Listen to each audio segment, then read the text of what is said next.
I go back to you. Yep. So this is a question that I find quite interesting, touching on the masculine and the feminine, right? If we think about you, you're bringing up, um, I would potentially stereotype it as quite a masculine, traditional bringing up, right? And you tell me if that's wrong in a minute when you talk. But so it would have been really easy. So you started off in sports, etc. Again, traditionally quite a masculine environment. How have you, over time, come to reconcile the masculine and the feminine within yourself? And what recommendations do you have for men who are, let's say, in quite traditional organizations that want to shift their ways into a more healthy balance, but don't know what to do? And how does that Mm, turn up for you in your work and leadership? mm. First thing's to recognize that feminine energy it does not belong to uh, the gender of a woman. Second thing is to then go a layer deeper and realize that all humans contain masculine and feminine energy.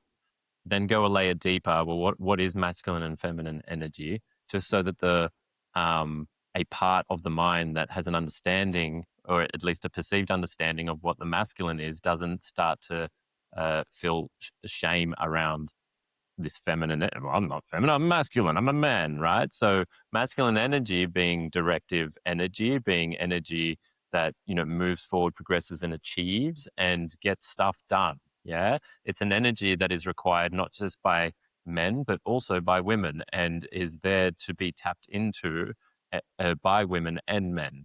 Yeah. Men also contain feminine energy, and feminine energy is one that is more open, more receptive, more nurturing. And that is so necessary for a man that is leading the way of family or business to be able to, in different ways, nurture the team, nurture the family, the children, to be held either physically, maybe we don't go down that path in the organization because that can we can start to cross lines there. But in the organization, it's to really hold oneself in a way that the team feels held by one's groundedness in a situation that can feel wobbly otherwise for the whole team, or chaotic otherwise for the whole team. And just that regulation in one's own nervous system can allow for a co-regulation in the entire group, in the entire organization, in the entire community. And then taking that to the personal within that family, for the family to feel that they're held by by this energy. Now, there's nurturing, which is like an offering up and like a holding of the family, but there's also a masculine version to that. Like there's this groundedness to the holding, and maybe that's the dance between masculine and feminine there. Uh, yeah, yeah. Beautiful. Beautiful description. Thank you. Upbringing seems like it was mostly masculine, and that's mostly true. And through some work with plant medicine, a good 8 years back, it was made evident to me that there was a suppression of the feminine energy in me as an 11-year-old boy. Seeing my mum and dad arguing like there was no tomorrow, seeing that there was a divorce happening there and going, oh, I'm going to have to do this life thing called life myself. Right. And so all of a sudden, doing this thing called life and the achiever piece, that ramped up. The feminine was always alive within me, but that ramped up and overrode on a more consistent basis over many years the feminine, so much so that I couldn't receive that nurturing feminine hand on my back by my mother. And it would like bring a real strong repulsion in my system, like, oh, and I hated that that was happening. And I could see what that was doing to my mother as well. And so, yeah, it was really to start to bring that back into balance wasn't necessarily about me feeling like I needed to cultivate something completely new within myself, but rather just to reawaken a way of being which allowed for a little more softness. And that was probably the core quality, a softness and this nurturing quality, and allowing that to awaken. And that looked like me giving my mother the longest hug without any words, analytical mind, masculine words, and just holding her and being able to communicate with her in that way. Something that I hadn't done until I was 33. Yeah. Um, yeah. Being able to sit in conversation and not, this was a big one for me and still something to work on, not need to, or at least there might be the need, but I don't do it, to come in with the solving of the solution and and providing the solution on the spot, right? Just listening. Again, it's that receptivity of the feminine energy and just allowing it to be, even if I can see X, Y, Z would be really supportive and useful and productive in this moment if we offered this up, allowing that to be there. That takes a hell of a lot. I don't know whether it's for a man or woman or just if someone, a human being has more of a masculine online more often, then it's quite the thing to sit back and see someone go through something, knowing that you could offer up a bunch of stuff that would help and be supportive at least for them to be able to help themselves and not offer it up so that they can fully feel it and be in it and also just receive the gift of being listened to and being heard. That has been a beautiful, beautiful practice that has deepened and continues to deepen. Well, I feel like that was a mic drop and we need to take a bit of a breath. So Dan, can yeah, I just want to give you a big hug right now. Um, let's delve Sure. into I want to go more into that and not working out, hearing from you about how you have cultivated that because everything that you have spoken to until now, and especially now, makes you a creative leader. And this is why we're interviewing you.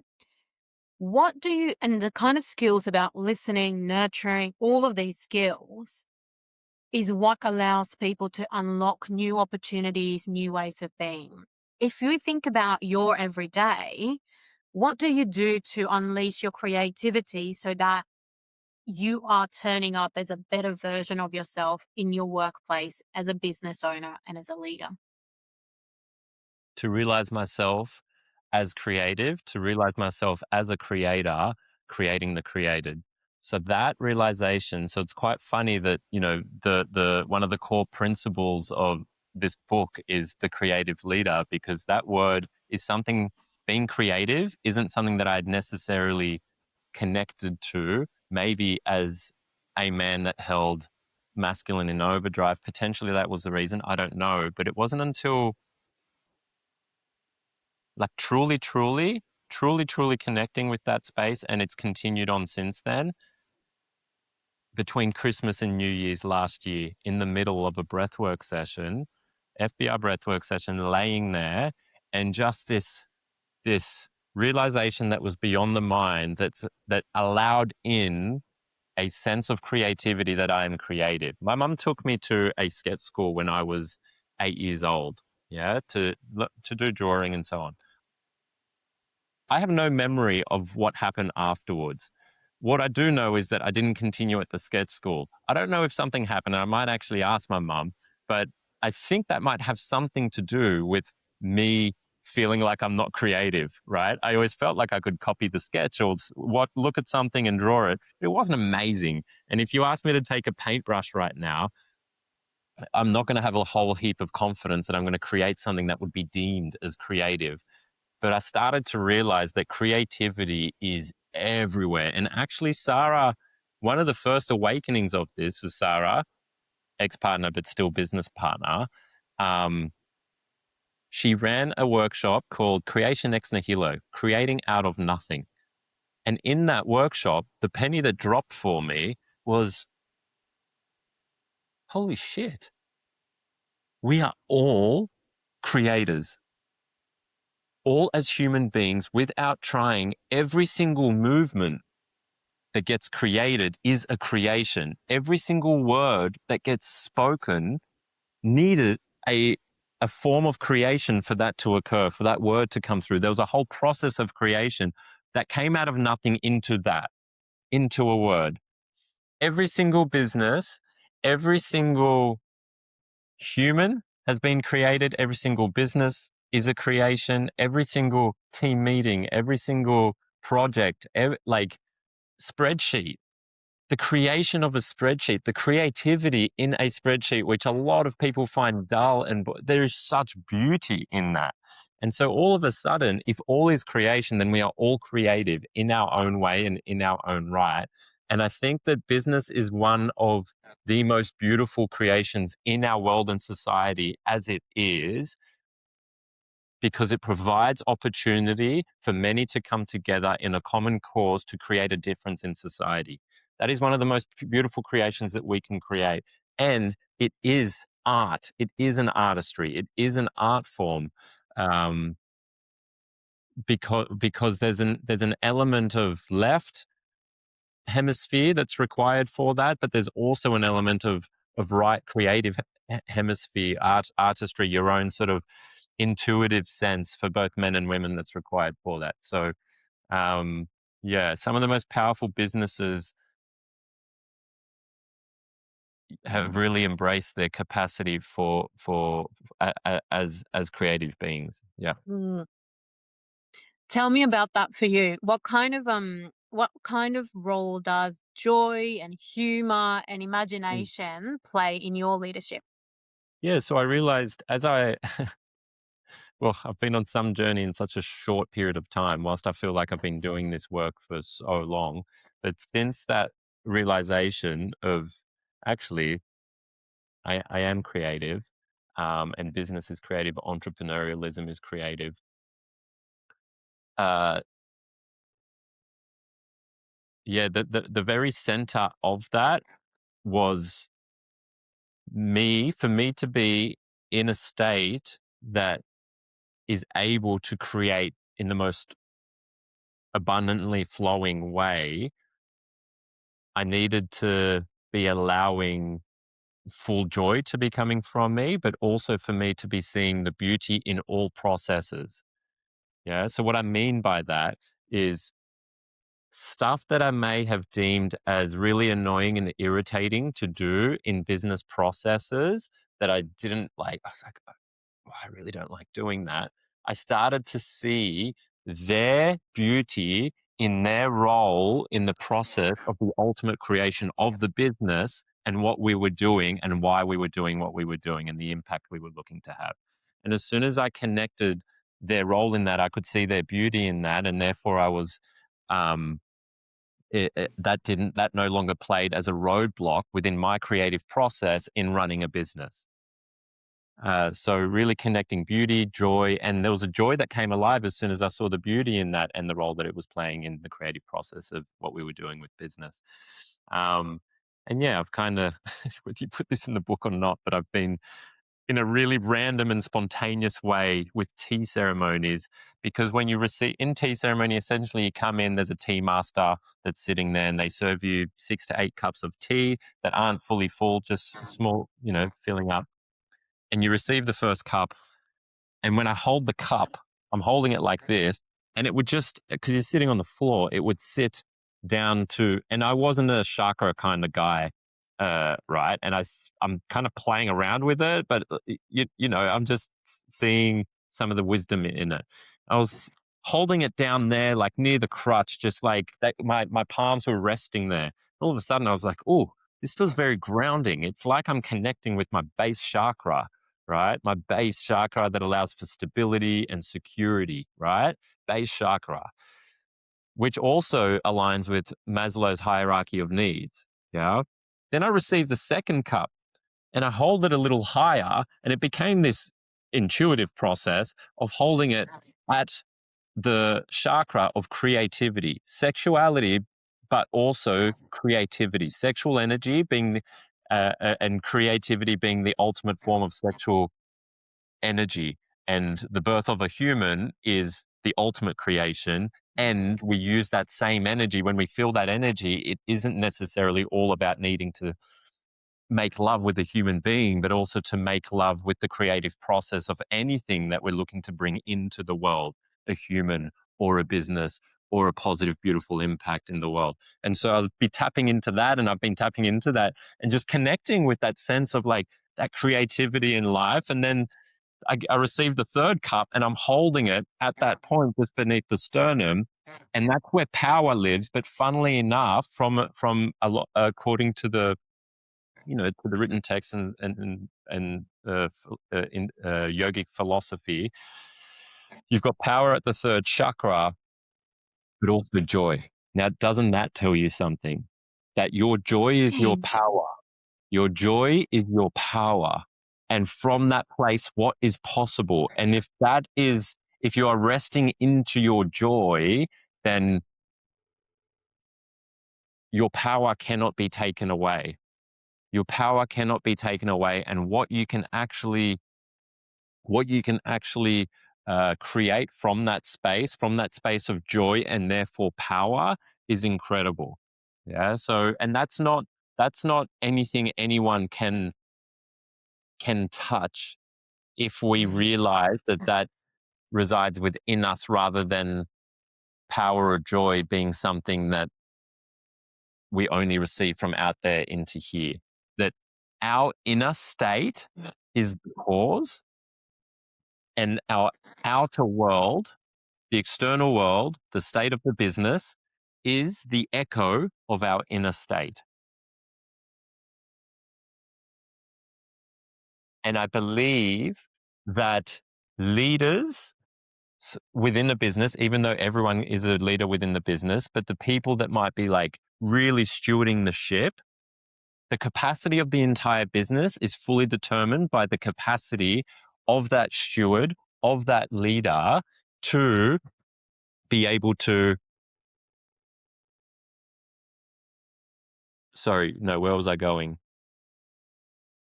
It was related to the piece around, oh yeah, inner state. The outer echo is reflective of the inner state. Yeah. And so that means that what the business looks like often, whether it's just the one leader or a group of leaders, is reflective. It's only an echo of the state of these leaders. And it cannot go beyond that until the state of these leaders internally shifts. It cannot go beyond that. Just not possible. But where most people where most people find themselves interacting with life and business is that I need to change the outside. And once the outside changes, then my Okay. inner state will be the echo. That the outside is the cause and my inner state is the echo. That the outside is the reason for how I'm feeling on the inside. And we know that when it comes to healthy responsibility and a conscious leadership commitment of radical responsibility, but healthy responsibility, not over responsibility, not under responsibility. We want to start to go from it happening to us, that it's out there that's causing this echo in here, to it happening from us, that it's the state in here that's causing the echo out there, to it happening through us, that it's the overall maybe state of the entire organization that's causing the echo out there. Yeah. And based on that, what do you hope that people who work with you feel in your presence through your leadership? Yeah. So possibility.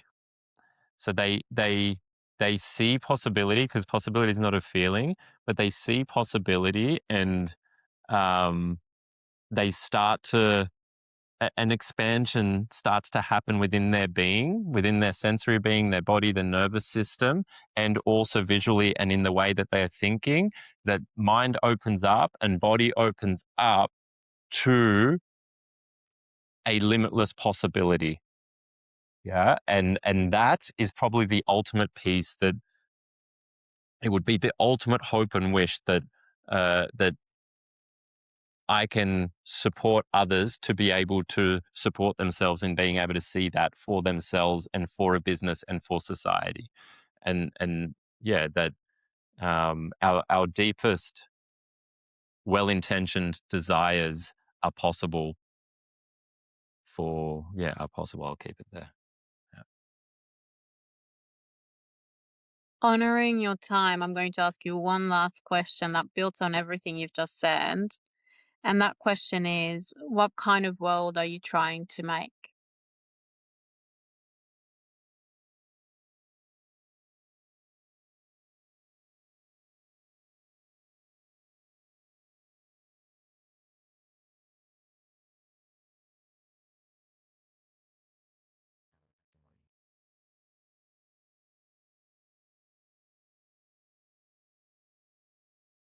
Yeah, so there's the very surface level answers that come to mind and that we often get to hear, which is a world full of peace and harmony, and so on and so on. I love something that Ram Dass spoke to, so would love to kind of reference him in that. In many teachings and many Eastern teachings, they say that it's only those with karmic predicaments that end up here on earth as a human anyway. And so we're a motley crew to begin with, laced with desire and greed and all of these things that we're here to work on. It's what we're here to work on. And so when we consider, this pursuit, which it's not to say not to have the pursuit of harmony and peace, but maybe we redefine as to what harmony and peace on this planet actually mean. And so that led me to the desire to have us humans be able to hold ourselves and one another in our imperfections, which make us so perfect. I'm not asking for complete peace where there's like no turbulence at the level of mind, at the level of body, at the level of society, but I'm asking for us to like just expand. It's quite realistic for within my lifetime, within this period of our species, but I would like us over the next 100 years, um, to arrive, and I believe that it's happening, to arrive at a capacity where each human is deeply connected uh, to the source of what they are, which allows them to live here as a human being in a more free way and hold all of the turbulence that might arise within them mentally, physically, emotionally, and therefore expanding the capacity to be able to hold others, both in a personal setting of family and friends, but also in businesses that we're running so that we can really amplify the beautiful impact that and purpose that a business has, which is to impact society in a positive way. Well, my cheeks hurt from listening to you. You, Dan, I've said this to you before, but I'll say it again. You have the beautiful, beautiful capacity to see people and hold space for others. So I am so grateful to spend time listening to you about you. Yeah, I really want to say thank you for the opportunity and the space that you've created for me to be able to come on here and express on something that is a topic that I yeah feel deeply for and connect with in a big way. And it's such, the fact that we're on here and the reason we're on here to have the conversation about a topic that you are writing about with others that you're partnering up with, I think that is huge, like the testament to the work that you are doing, so that we have this opportunity to do this here. So thank you so much for providing that, for creating that, for being a creator, and yeah, really, really, really honoring and holding the work that you're doing in reverence, even prior to it being birthed into this world. Look at you deflecting from yourself. I'm included This in all of that. I'm included in okay, all good, a part of that. good. So thank you for Because having me. we absolutely wouldn't be here if it wasn't for the business you and Sarah have. We absolutely would have. Yeah. Thank you. Thank you so much for that.